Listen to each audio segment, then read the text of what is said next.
Good morning, everybody. My name is Roberta Ayu. I am the professional math tutor for the Shiprock Learning Center. Sinajini Nishleno Kithachitni Bashish Chain Nakaidina and Dashiche and Tachitni Dashinella. Today we'll be talking about functions and graphs. Okay, hold on.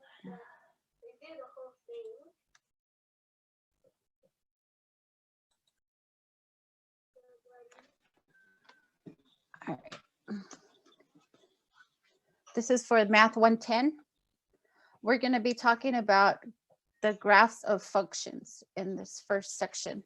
And I'm going to go over the vertical line test, domain and range, intercepts, increasing, decreasing, and the constant, relative maxima and minima, even and odd in the symmetry, and piecewise.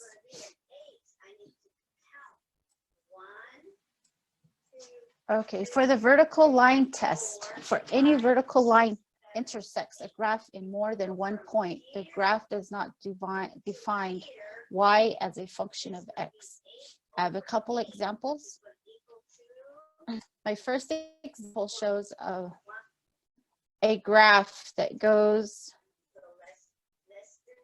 in and out of all the quadrants, and the line test, the vertical line test, says that if the line passes through one point on the graph, then it is a function of x.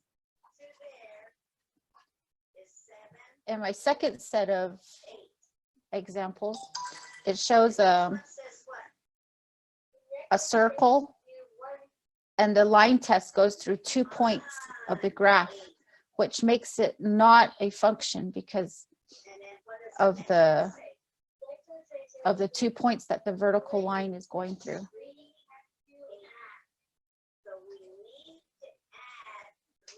Identifying domain and range from a graph or functions graph. The domain is always on the x-axis. To find a domain, look for all the endpoints on the x-axis that corresponds to the points on the graph. And you can use two ways of specifying the domain. You can use the set builder notation, and you can also use the interval notation. To find the range, you look for all the out points on the y-axis that corresponds to the points on the graph. And you can also do the same of specifying it in set builder notation or the interval notation.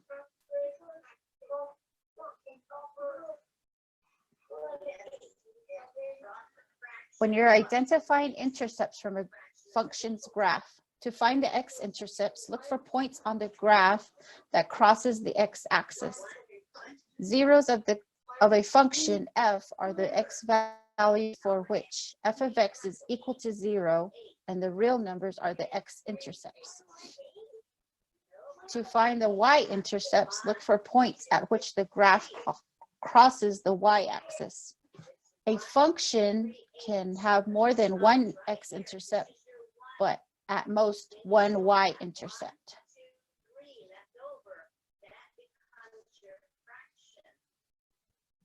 Increasing and decreasing functions. On this function here, this f of x function,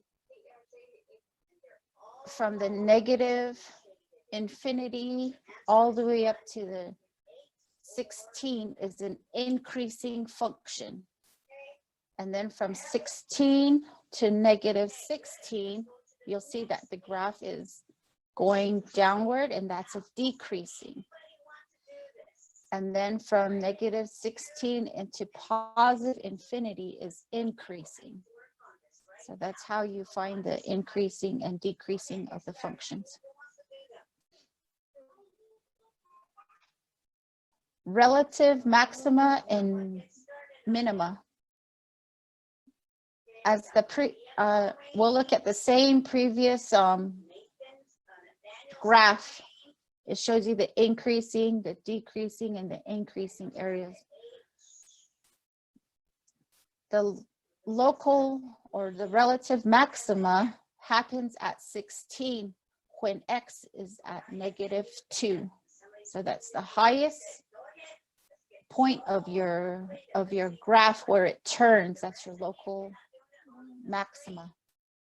And then while it's turning to head back into the increasing, down at the bottom is at your local minima is at -16, and it happens at 2.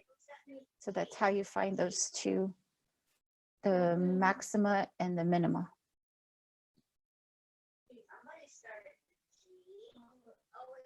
Even and odd functions.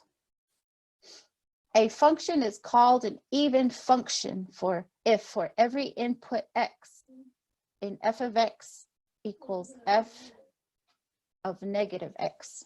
The graph of the even function is symmetric with the y-axis. The function is called an odd function if for every input of x into f of x equal to -f of x. The graph of the function is symmetric about the origin.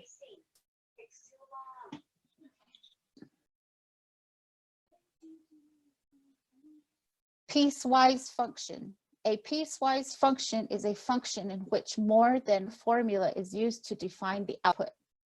Each formula has its own domain, and the domain of the function is the union of all the smaller domains.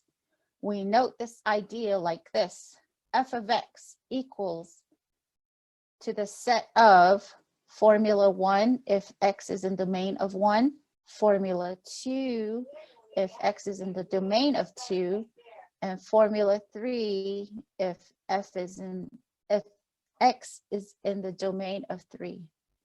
The piecewise notation, the absolute value function, is the absolute value of x is equal into the set of positive x if x is greater than 0 and greater than or equal to 0, and if negative x if x is less than 0. So if you recall how the absolute value function looks, it looks like a V. So it'll be one side, the positive side will have to start from 0 and outward, and then the negative side has to start with x and has to be on the negative side. That's how the piecewise looks. Given a piecewise function, write the formula and identify the domain for each interval. Identify the intervals for which different rules apply. Determine the formulas that describe how to calculate an output from an input in each interval. Use braces and if statements to write the function.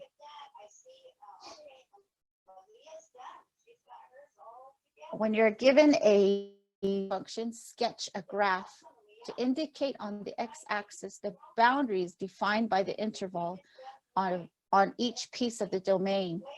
For each piece of the domain, graph on that interval using the corresponding equation pertaining to that piece.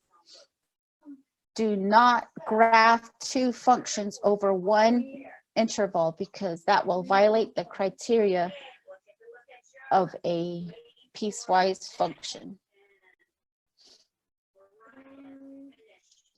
Here is the self-check. I usually recommend having a self-check after every section that you're doing to make sure you understand each one. Like I can use the vertical line test.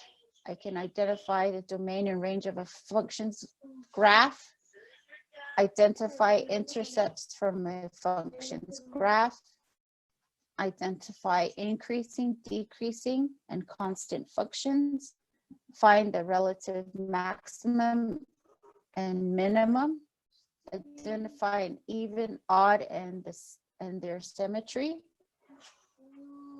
and identify a piecewise function.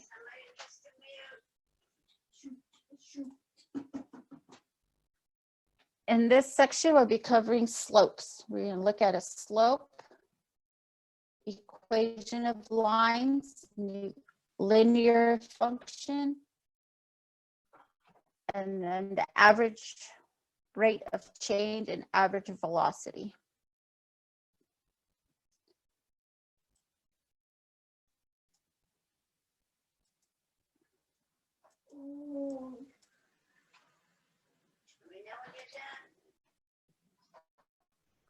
Hold on, I got something in my view here. All right. The slope M of the line through the distinct points, x1, y1, and x2, y2 is defined in this equation. M equals 2 minus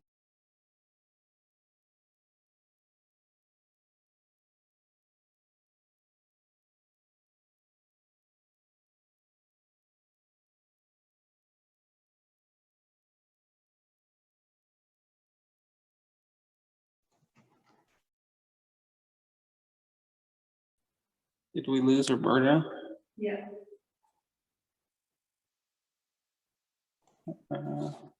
Coming back on. Okay, there she is.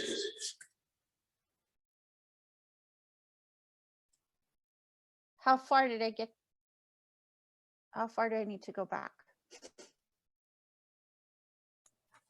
I think you were just talking about rise over run. Oh, the slope.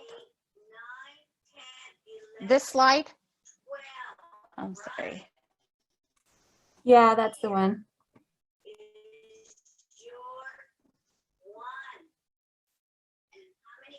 Okay. Thank you.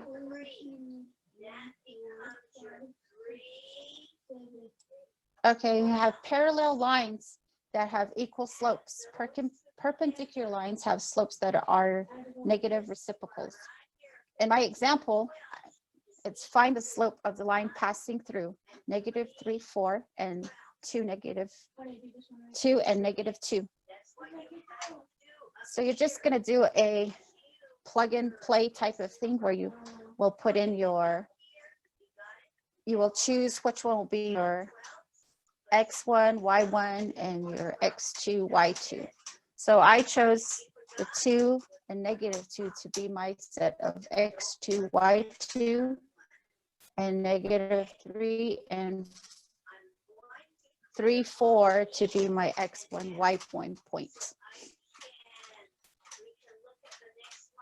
So M equals -2 minus 4 over 2 minus -3, which is equal to -6 over 2 plus 3, which will equal to -6/5. And then to plot your points and to find your line, you can always go, because the 6 is negative, we're going to go from -3, 4 point. We're going to come all the way down 6 units, -6 units.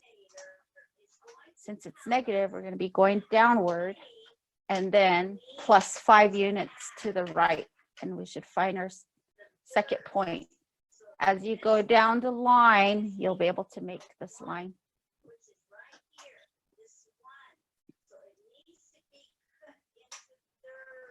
Equations of lines.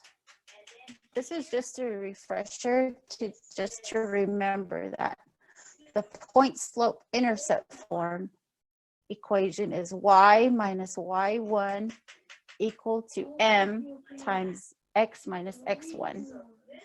And the non-vertical line from slope m that passes through the point of x1, y1. Then you've got your slope intercept form, which is y equals mx plus b. And the non-vertical line with slope m and the y-intercept being b. Then we have the general form, ax by plus b equal to 0. And then the equation for a horizontal line is y equals b. The equation of a vertical line is x equals a. And then a vertical line is not a linear function. So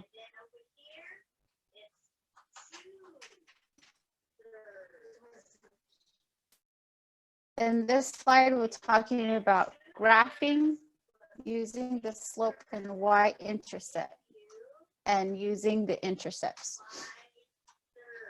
The form f of x equals mx plus b can be graphed using the slope m and the y-intercept, meaning the y-intercept on the y-axis. Then you obtain a second point using the slope m. Write m as a function and use rise over run starting at the point containing the y-intercept to plot. Then you use a straight edge, draw a line through the 2 points. The form ax plus by is c. The intercepts can also be used to graph by finding the x-intercepts on the x-axis and the y-intercept on the y-axis. So you find the x-intercept by letting y equal to 0 and you solve for x. To find the y-intercept, you let x equal to 0 and you solve for y. And when you find those 2 points, you can use your straight edge to draw a line through the 2 points. Here's another self-check.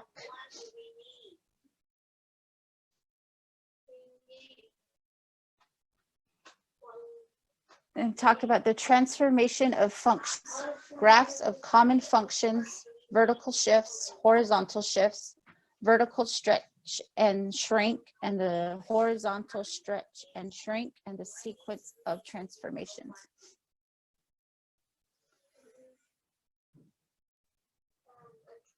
The next few slides are just of your graphs that you should have like kind of in your memory of what they look like. So here's a constant function. It's just your constant number. Like this one here is f of x equal to c. In my graph, it shows it's going through 3. Here, the domain of this function is from negative infinity to positive infinity for the domain. The range is just 3 or c. And it's constant. It's constant from negative infinity to positive infinity. And this is an even function. Then we have the identity function where f of x equals to x. I'm sorry, my sign, I didn't change it up here. All right, the domain of this goes from negative infinity to positive infinity, and the range is from negative infinity to positive infinity. And it is increasing from negative infinity all the way to positive infinity, and it is an odd function. If you remember the terms for the even and the odd functions.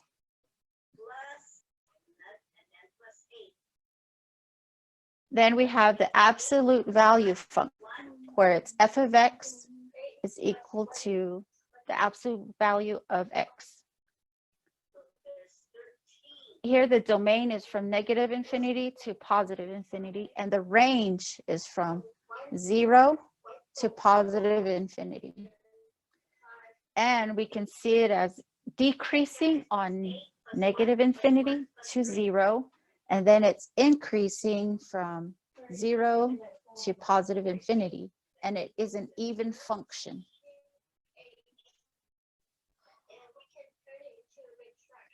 Here's a picture of a standard quadratic function where f of x is equal to x squared. The domain is from negative infinity to positive infinity. The range is from 0 to positive infinity. It's increasing or negative infinity to 0 and increasing from 0 to positive infinity, and it is an even function.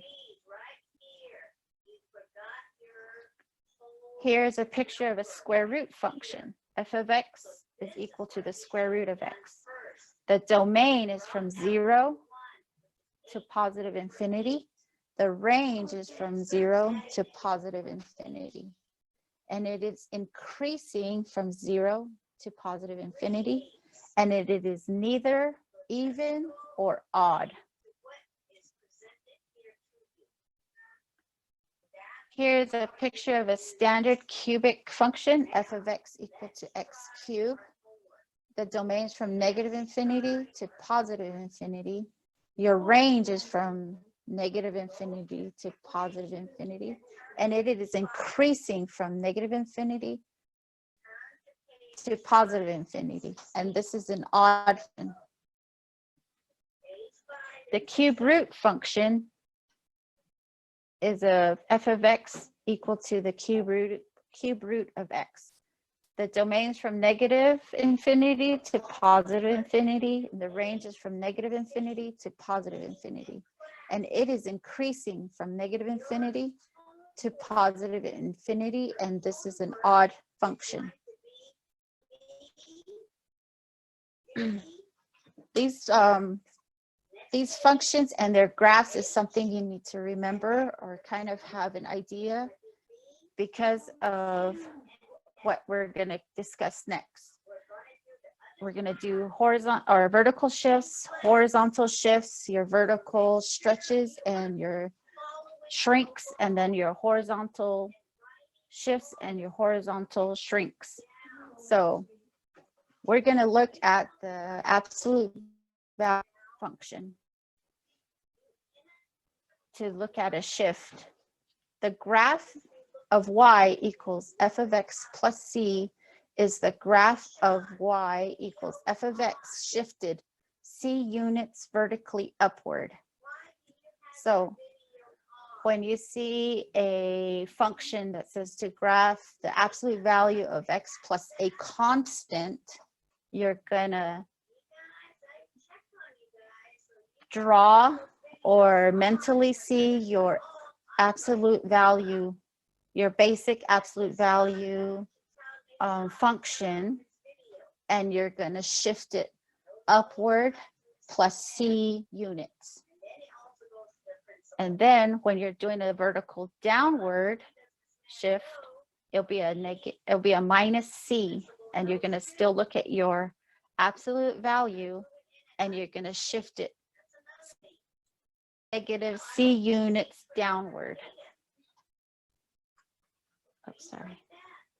Your horizontal shift, if you let f be a function and c a positive real number, we're going to look at the square root of x as your basic function. And when you see y equals f of x plus c is the graph of f of x shifted to the left. When it's plus, you're shifting to the left 6 or c units. And then when we're shifting to the right, it'll be f of x minus c. So you'll be going to the right. So here's your basic, and we're just moving it negative c to the right. That's how we do the horizontal shifts. Here we're going to look at the reflection about the x-axis. The graph of y equals negative f of x is the graph of y equals f of x reflected about the x-axis. So here's your x-axis. Here's your f of x equal to x squared, your basic. And when you put a negative in front of it, it will flip upside down, reflecting it. This is where you replace the y coordinate with its opposite. The reflection about the y-axis, up and down, the graph of y is equal to f of negative x, and the graph of y equals f of x reflected about the x-axis. So here is our original function, the square root of x, and we're going to put a negative x under the square root, and it should reflect about it's supposed to be y-axis, I'm sorry, the y-axis. Here you're going to replace the x coordinate with its opposite.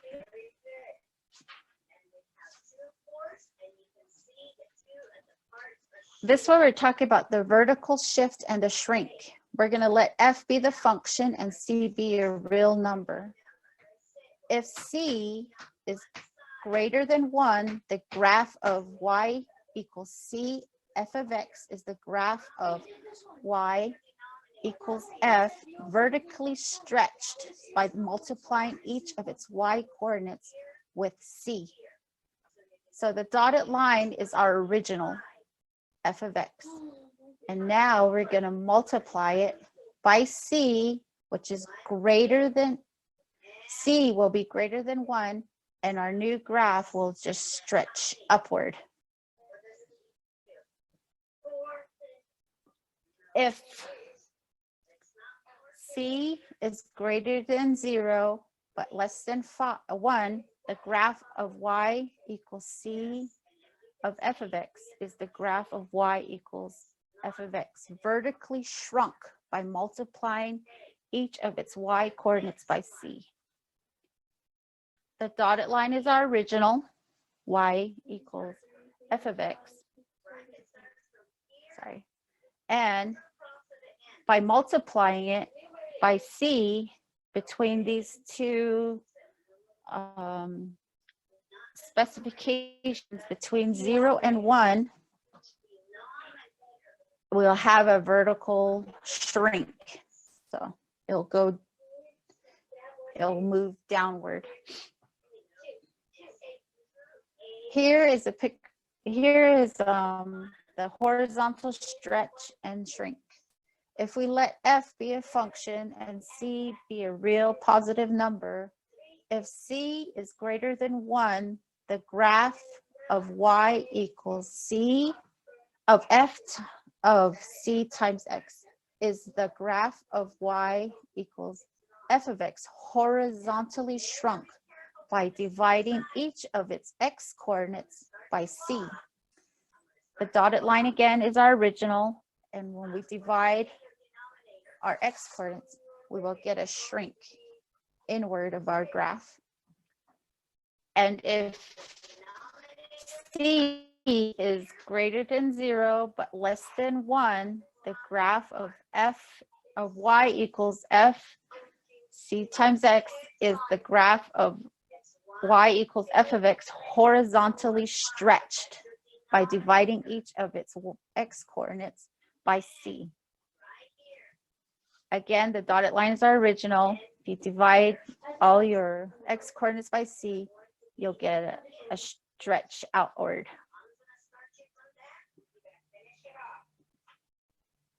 And here's another self-check.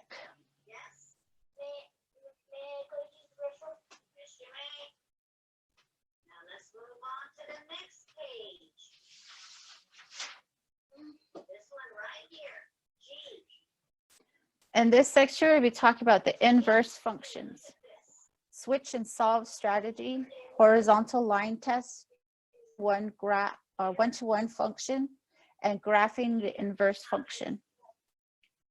Here's a definition of an inverse function. Let f and g be two functions such that f of g of x is equal to x for every x in the domain of g, and g of f of x equals x for every x in the domain of f. The function g is the inverse of the function f and is denoted by f inverse. Thus, f of f inverse x equals x, and f inverse of f of x is equal to x.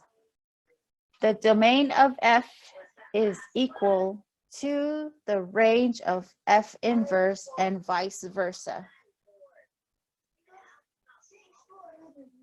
So here we're going to work out a problem using the switch and solve strategy.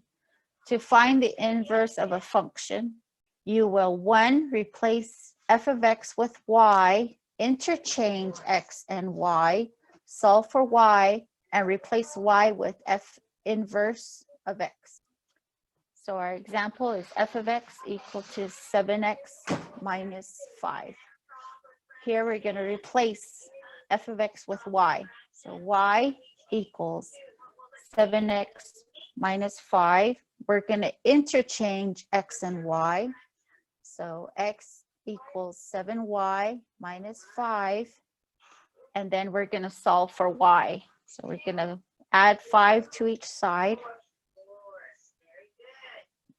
And then we're going to get y by itself by dividing each side by 7. And our new equation is going to be y equals 5x or x plus 5 over 7.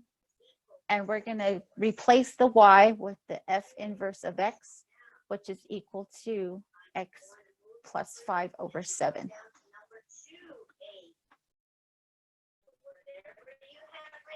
Here is the horizontal line test for the inverse function. A function f has an inverse that is a function of f inverse if there is no horizontal line that intersects the graph of the function f at more than one point. Here you'll do the same steps for solving for the inverse. And the horizontal test in this example, the horizontal line test intersects my graph 2 places. Therefore, this equation does not have an inverse function. F of x is equal to x squared, the quadratic. But just note that you can make this an inverse function by restricting your domain, like from 0, from making x greater than or equal to 0, from 0 to infinity. You can make this pass the horizontal line test just by looking at this first quadrant.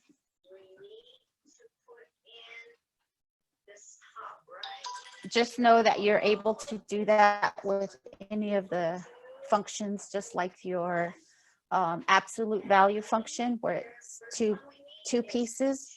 You can always restrict your domain. Here is the graph of an inverse function. The graph of f inverse is a reflection of the graph of x about the line y equals x.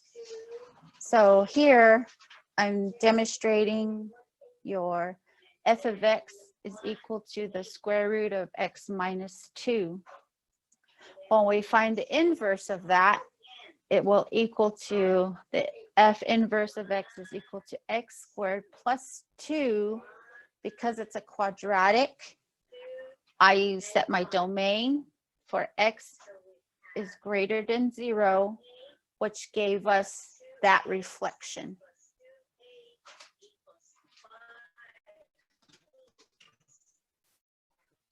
And that's what I stated here. Note that y equals,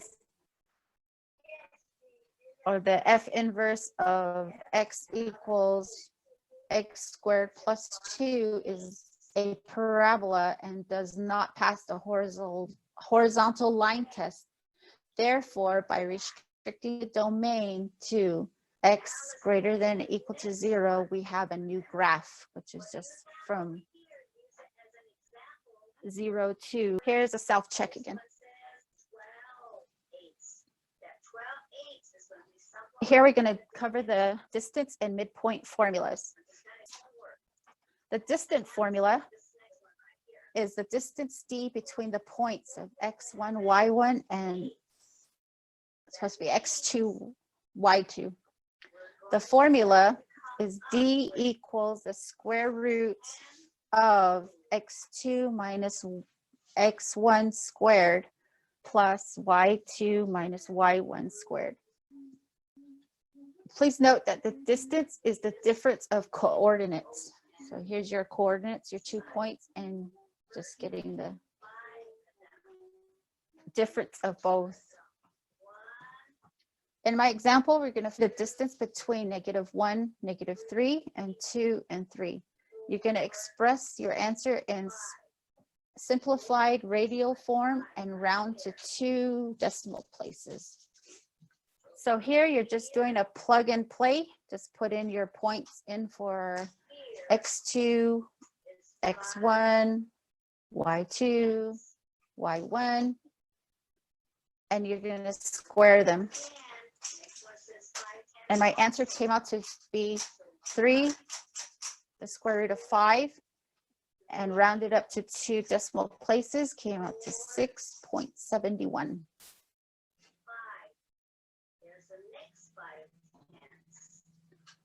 Your midpoint formula, the midpoint of the line segment whose endpoints are x1 must be y1 and x2 y2 formula is a midpoint is equal to x1 plus y, or x1 plus x2 over 2 y1 plus y2 over 2. So here, please note that the midpoint is the sum of your coordinates. In this example, we're going to find the midpoint of the line segment with these 2 endpoints of 1, 2, and 7 and -3. Here again, I just substituted my points in for x1, x2, y1, y2. And my midpoint was 4 and -1/2. As I stated before in my previous presentation, always remember to watch your signs. Here we're going to talk about your circles. A circle is the set of all points in a plane that are equidistant from a fixed point called the center, which is HK. The fixed distance from the circle's center to any point on the circle is called the radius, which is R. And here's your formula. X minus H squared plus Y minus K squared is equal to R squared. And this is your standard form of the equation. In my example, it says to write the standard form of the equation of the circle with the center at the origin of 0, 0, and it has a radius of 4. To use this formula, you're doing the same thing, just inputting your numbers in for where your letters go. So for the center of HK is 0, 0. So it became 0 and the K became 0. It became my answer.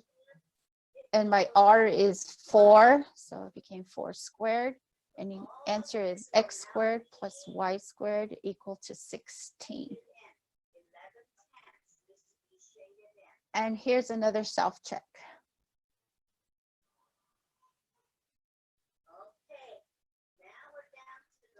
And these are the sources that I used to put this presentation together.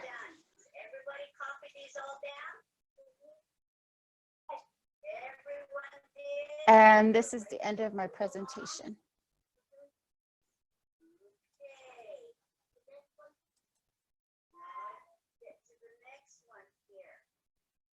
If anybody has any questions or you have something that needs to be recovered, we are available with the Learning Center. So don't be afraid to contact us.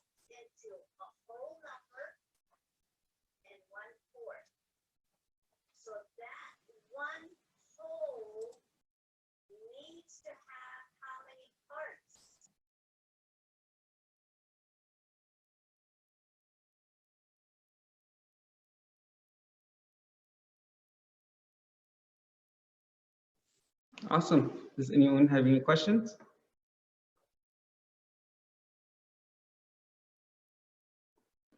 No questions? As you guys can see, Audrey has posted the evaluations for this session in the chat box.